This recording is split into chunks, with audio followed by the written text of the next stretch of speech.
Bonjour, mesdames et messieurs. Merci de nous rejoindre sur RTI 1 pour suivre ce flash d'information. En marge des travaux de la 72e Assemblée générale des Nations unies, le président Alassane Ouattara a pris part à un déjeuner de travail offert par le président américain aux chefs d'État africains. Au cours de ce déjeuner, il a été question de coopération entre les États-Unis et le continent africain, notamment sur le plan économique et la lutte contre le terrorisme. Ici en Côte d'Ivoire, le scrutin pour l'élection des délégués régionaux de la MUJEFSI a commencé depuis 8 heures ce matin dans le seul lieu de vote du district d'Abidjan dans la commune du Plateau. Une forte mobilisation constatée par notre reporter au Collège moderne du Plateau. Les fonctionnaires, comme on le voit, sont venus massivement choisir leurs délégués. Notons aussi que l'enjeu de ce scrutin est d'élire les 300 délégués régionaux qui, en octobre prochain, désigneront les futurs membres du conseil d'administration et le comité de contrôle de la MUJEFSI. La SFI, Société financière internationale, et la BRVM, la Bourse des valeurs mobilières, viennent d'organiser un séminaire à l'attention des sociétés cotées de la Bourse régionale. Ce séminaire avait pour objectif de faire la promotion de la bonne gouvernance des entreprises. Il était question donc pour la SFI et la BRVM d'élaborer un code de bonne gouvernance pour les entreprises et favoriser les investissements dans les différents États de l'UEMOA. Francis Boifo. La bonne gouvernance, c'est tout simplement un ensemble de principes, de pratiques pour améliorer la transparence des entreprises, améliorer les règles de gestion et de direction des entreprises, pour créer un climat de confiance avec les investisseurs, avec les employés, avec le marché en général. Emmener les entreprises à aller au-delà du concept classique de bonne gouvernance. C'est l'objectif de la Société financière internationale SFI et de la Bourse régionale des valeurs mobilières BRVM.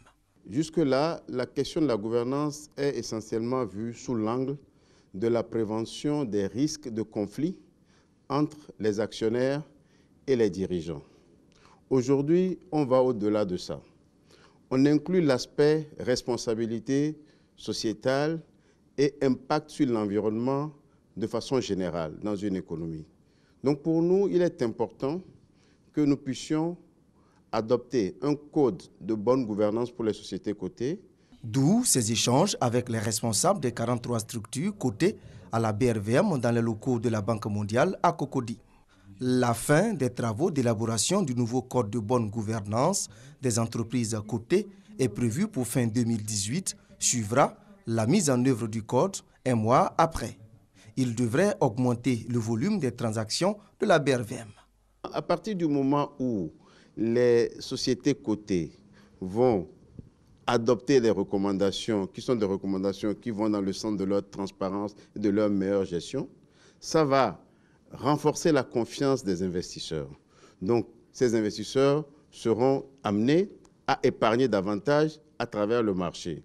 Et quand on parle d'épargne, on parle alors de mobilisation de ressources pour le financement du secteur privé, pour le financement des États. La capitalisation boursière actuelle en Afrique de l'Ouest représente moins de 20% du produit intérieur brut PIB des États, selon la Société financière internationale SFI. L'actualité internationale en bref et en images. Au Burkina Faso, le poste de police de Mintao, situé à une dizaine de kilomètres de Djibo, a été incendié vendredi soir par des assaillants. Il n'y a pas eu de victimes, mais d'importants dégâts matériels signalés. Dans la même région, un véhicule des forces antiterroristes qui faisait mouvement vers le camp de réfugiés maliens, dont le poste de sécurité a été incendié, a sauté sur un engin explosif, faisant 4 blessés. Le Parlement européen ne lâche rien. Après une première résolution il y a quelques mois sur le Gabon, les eurodéputés ont remis le couvert le 14 septembre avec un nouveau texte qui appelle Libreville à cesser de harceler, intimider et persécuter les opposants et à libérer immédiatement toutes les personnes encore détenues de manière illégale. La réaction du gouvernement gabonais vient de tomber et il voit rouge. Libreville dénonce un acharnement et une ingérence dans ses affaires affaires internes, tandis que l'opposition se félicite de cette prise de position. Ce dimanche, un total de 61 500 000 Allemands sont appelés aux urnes pour le seul et unique tour des élections législatives fédérales. Les électeurs vont désigner les membres du 19e Bundestag, l'équivalent de l'Assemblée nationale, qui, au terme de tractations devant mener à la formation d'une coalition, désignera le nouveau chancelier ou renouvellera Angela Merkel pour un 4e mandat. L'ensemble des bureaux de vote du pays ont ouvert leurs portes à 8 heures ce matin.